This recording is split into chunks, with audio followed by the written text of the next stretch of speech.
Death is a tragedy and a mystery. A tragedy that brings pain, that brings suffering, that leads us to question a whole lot of things. The meaning of life. It is a mystery that yet we are not able to unravel.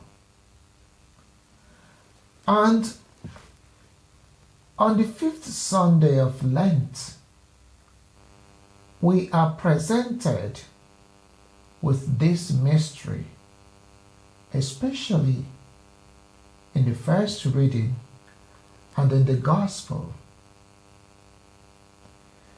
But that notwithstanding, something amazing still happens. In the first reading, there is a promise, a prophecy that the dead shall rise again, God being interested in restoring life, in giving them His Spirit, the same Spirit given at creation when man was formed from the dust of the earth.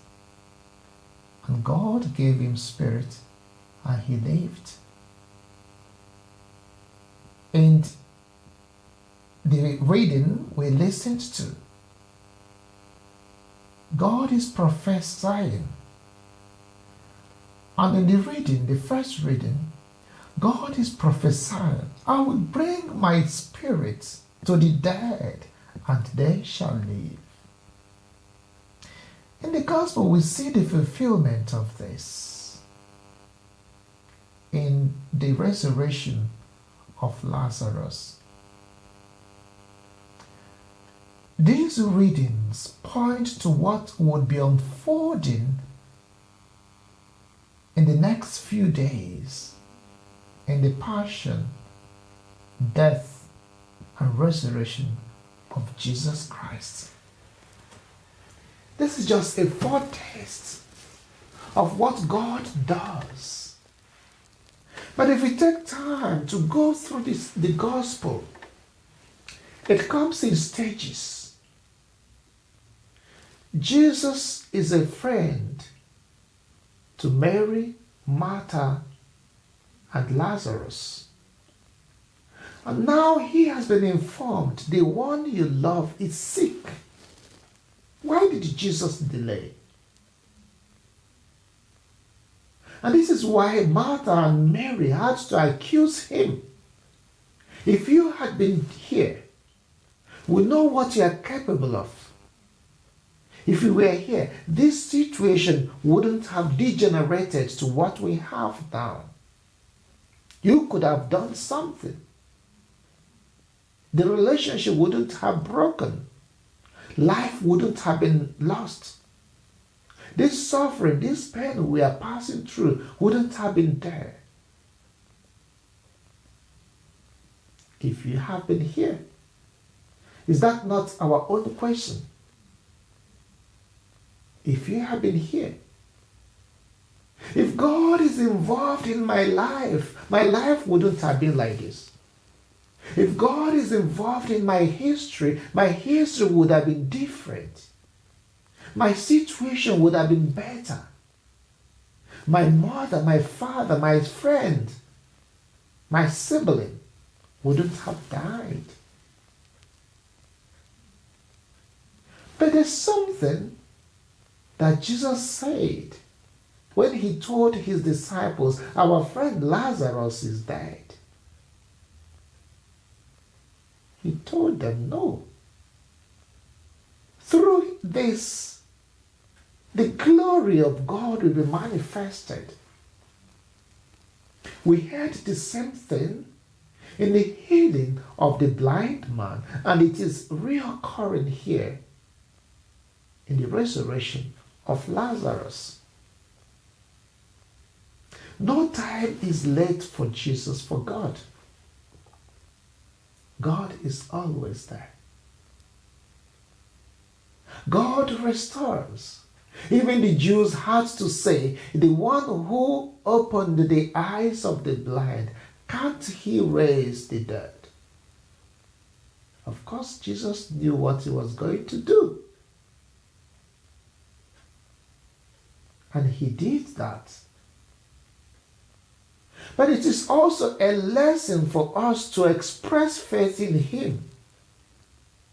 If we believe, he told Martha, your brother will rise again. And Martha, casting her hope in the resurrection at the last day, at the end of the day, Jesus said, no, I am the resurrection. I that am talking to you, I am the resurrection, and I will do something. 4 days is not too late for Jesus Christ. And in the resurrection of Lazarus, we even find 2 miracles. That someone that is bound, feet and hands and eyes covered, could come out from the cave. But again, there's something interesting that happened. Because sometimes we sit and want God to do what we can do for ourselves, what God has given us the power, the energy, the wisdom, the ability to do. Jesus told the people, remove the cover of the tomb.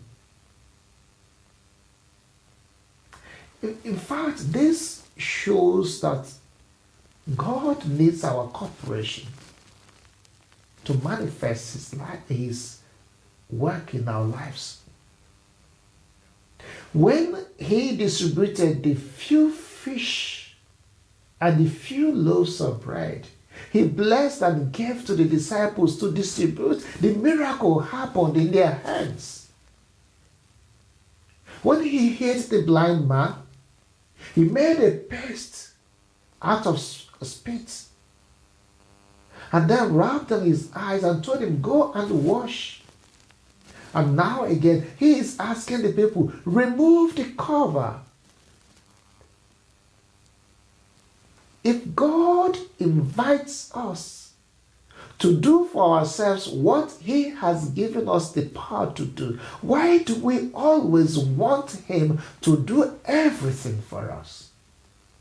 It was St. Augustine that said that the God who created you without you will not save you without you. He needs your cooperation. But that's by the way. We are focusing on this miracle, restoration. I don't know which part of you is dead, or needs the touch of God, or needs the word of God, or needs to be revitalized, that needs the Spirit of God. God is proclaiming, God is prophesying to that aspect to live. God is restoring it. In this situation, we see Jesus who identifies with our pains. He identifies with our troubles, with our challenge, our sufferings. He weeps with us. He sits with us there. He's not aloof. He is always with us, listening, weeping with us, discerning with us. He listens to the confusions in our hearts. He listens to the prayers we've made, to the desires. He comforts us and confronts the death, the suffering, the pains. He proclaims, declares, Lazarus, come out. And the dead man walked out of the tomb. And this is not just a miracle about a man. It is a revelation about every life trapped in any form of death. Of course, not all tombs are cemeteries. Some are despair that suffocate hope. Some are additions that bind freedom. Some injustices that crush dignity. Systems that normalize poverty and exclusion. Relationships frozen by unforgiveness. Faith reduced to routine without life. We live among the living dead. And we need Jesus to speak his words to us and to restore life in these areas that we are dead. So Jesus cries out today, come out. Not gently, not with authority, but with urgency. We need that voice. Just like Ezekiel proclaimed in verse 3, I will open your graves and bring you back to life. Jesus is already restoring us to life. He gives us his own life. He dies that we may have life. St. Paul tells us, the Spirit of the one who raised Jesus dwells with you. And if that is the case, then we are expected to live like those that have risen from the shadow of death. Let us come to him. Let us approach him. Let us send words to Jesus. And let us do for ourselves those things that we can.